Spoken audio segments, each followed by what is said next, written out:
देश का संविधान सबको इजाज़त देता है पूजा पाठ की, अपने धर्म के प्रचार प्रसार की, लेकिन हथियारों के साथ चलना। या मणिपुर की आग जो है चलते चलते जो है हरियाणा में भी पहुंच जाती है। तो वहाँ पे हिंदू मुसलमान बराबर उसमें है, तो वो बड़े प्रेम से रहते हैं।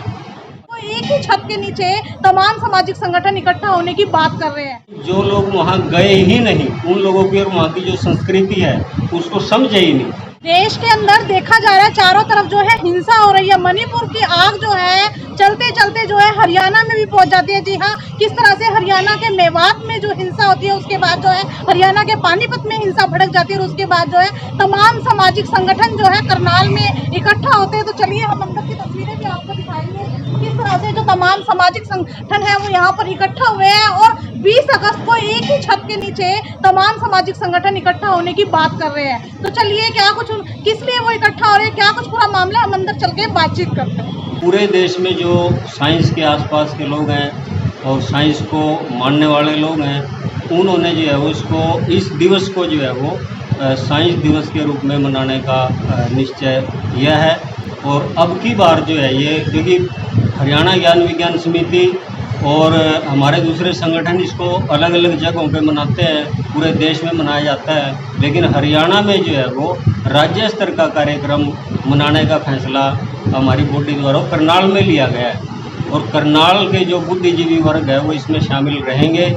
और देश में जिस तरीके का वातावरण है, सांप्रदायिकता का माहौल है, अंधविश्वास का प्रचार प्रसार है, तो इसके बारे में हम लामबंदी करेंगे अन्य जन संगठनों के साथ कि इसको कैसे रोका जाए और भाईचारा जो है वो कैसे बनाया जाए। तो इसके ऊपर जो है बातचीत रखेंगे। और इसमें जो है मुख्य तौर से बाहर से जो है वो जो हमारा राष्ट्रीय स्तर का संगठन है AIPS है, उसके सदस्य हैं, वरिष्ठ सदस्य हैं डॉक्टर D रघुनंदन, वो मुख्य वक्ता के रूप में शामिल रहेंगे। और इसमें अशोक शर्मा जी हैं जो राजनयिक रहे हैं, वो अलग अलग देशों में उनकी जिम्मेदारियां हमारे देश की तरफ से रही हैं, वो बड़े बुद्धिजीवी हैं, वो भी इसमें शामिल रहेंगे और बातचीत रखेंगे। और करनाल से जो है वो लगभग 200-250 लोग इसमें पार्टिसिपेट करने की योजना है। तो हरियाणा ज्ञान विज्ञान समिति मतलब किस तरह का काम करते हैं, किस तरह के विचार रखती है समाज में? हरियाणा ज्ञान विज्ञान समिति जो है वो ज्ञान और विज्ञान के प्रचार प्रसार के ऊपर काम करती है, पुस्तक प्रसार के ऊपर काम करती है, पुस्तकालयों के माध्यम से जो है वो जागरूकता का काम किया जाए और शिक्षा के काम को आगे बढ़ाया जाए। अंधविश्वासों पे कैसे रोक लगाई जाए, इसके हमारे पास रिसोर्स पर्सन है। नाटकों के द्वारा, गीतों के द्वारा जो हम जो है समाज सुधार का काम और एक जागरूकता का काम लगातार करते हैं। और एनवायरनमेंट के ऊपर भी जो है वो, चाहे कृषि का क्षेत्र है या फिर वो दूसरे क्षेत्र हैं, उन सब में हमारा हस्तक्षेप रहता है। और एक महिला समानता के ऊपर भी जो है वो हमारा फोकस रहता है कि वो महिलाओं को भी जो है वो समानता का दर्जा मिले।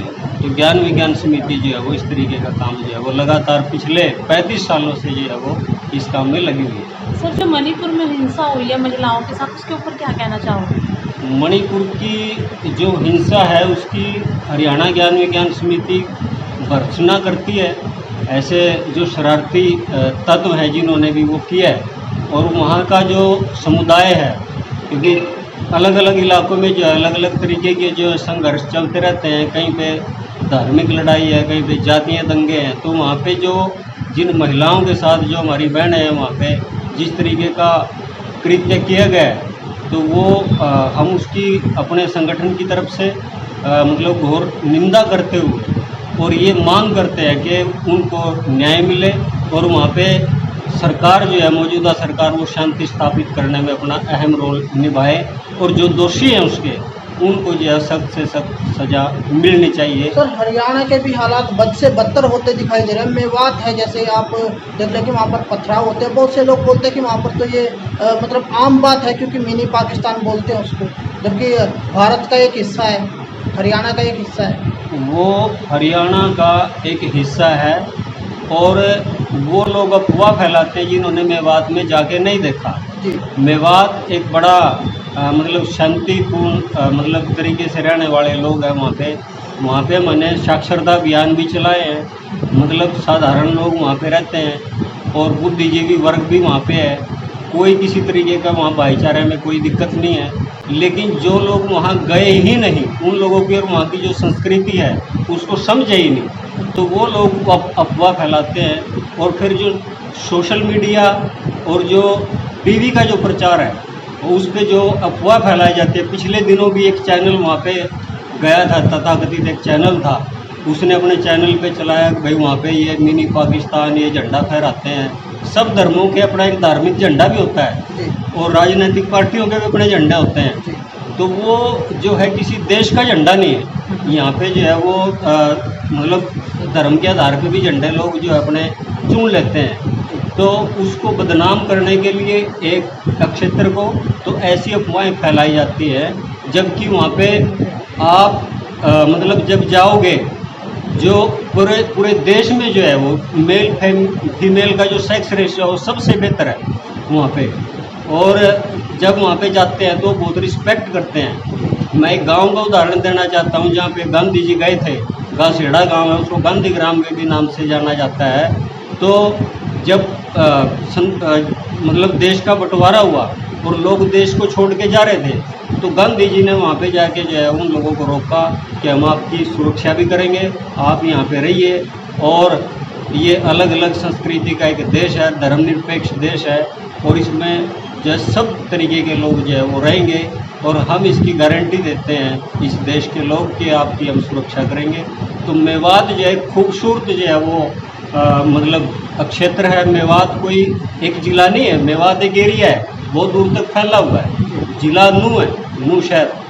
तो मेवात के लोग जो है उनकी ज़ुबान और उनका जो मतलब कल्चर है वो बहुत बेहतर है। लेकिन कुछ लोग दूर बैठे जो है वो भ्रमित करते रहते हैं और इस तरीके का एक वातावरण बना देते हैं कि वो झगड़ा वहाँ पे हो। यानी दुष्प्रचार ज़्यादा हो रहा है। दुष्प्रचार ज़्यादा है उसका, और वास्तविकता उसमें कुछ नहीं है। अगर वहाँ पे जाके देखा जाए तो लोग बड़े शांतिपूर्ण ढंग से रहते हैं। सब कुछ इलाके ऐसे हैं कि हिंदू मुस्लिम जो है वो एक आध इलाका जाए जहाँ मुस्लिम बहुत ज़्यादा, फिरोजपुर जिरका की तरफ अगर हम जाते हैं, तावड़ू की तरफ आते हैं, तो वहाँ पे हिंदू मुसलमान बराबर उसमें हैं, तो वो बड़े प्रेम से रहते हैं। अगर आप नू शहर में भी जाके देखोगे, जो मेन शहर है, उसमें हिंदू मुसलमान और सभी जातियों के लोग बड़े प्रेम से रहते हैं। कभी कोई झगड़ा नहीं होता, मिलजुल के रहते हैं, व्यापार करते हैं, कपड़े का व्यापार है। और जो वहाँ की जो फसलें हैं, मतलब अभाव के बावजूद वहाँ पे बिजली पानी और इसका अभाव होते हुए भी लोग वहाँ पे जो है वो सुकून से रहते हैं। लेकिन उस सुकून में जो है वो कुछ लोगों ने सेंध लगाने की कोशिश की है। लेकिन हम जो है ज्ञान विज्ञान आंदोलन के लोग ये मतलब इस तरीके की अपेक्षा करते हैं लोगों से कि भाई वो ऐसा नहीं होगा, वहाँ पे वो दंगा बढ़ेगा।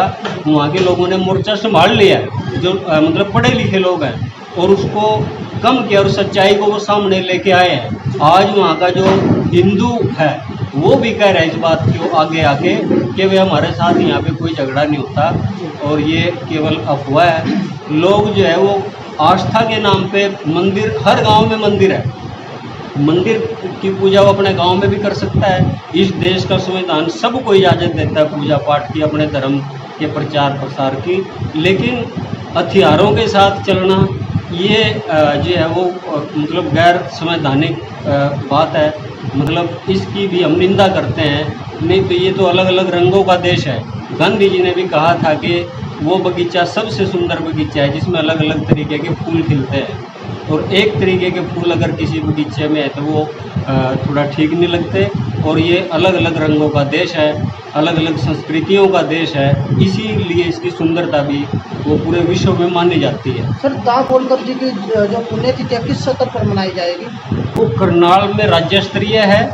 बाकी जो हमारी छोटी छोटी यूनिट हैं उनमें जनवाचन के माध्यम से पुस्तकालयों में बैठ के उसकी चर्चाएं की जाएंगी। लेकिन करनाल में जो है एक राज्य स्तरीय प्रोग्राम है जिसमें पूरे राज्य भर से जो साइंस को मानने वाले लोग हैं और प्रगतिशील लोग हैं वो इसमें हिस्सेदारी करेंगे, और उसी की तैयारी के लिए आज हमने ये मीटिंग बुलाई है। सर, ये प्रोग्राम कहाँ पे है? इस प्रोग्राम को हमने जाट भवन में अभी इसका वेन्यू तय किया है और वहाँ पे हमारी तैयारियाँ शुरू हो चुकी हैं 20 तारीख की।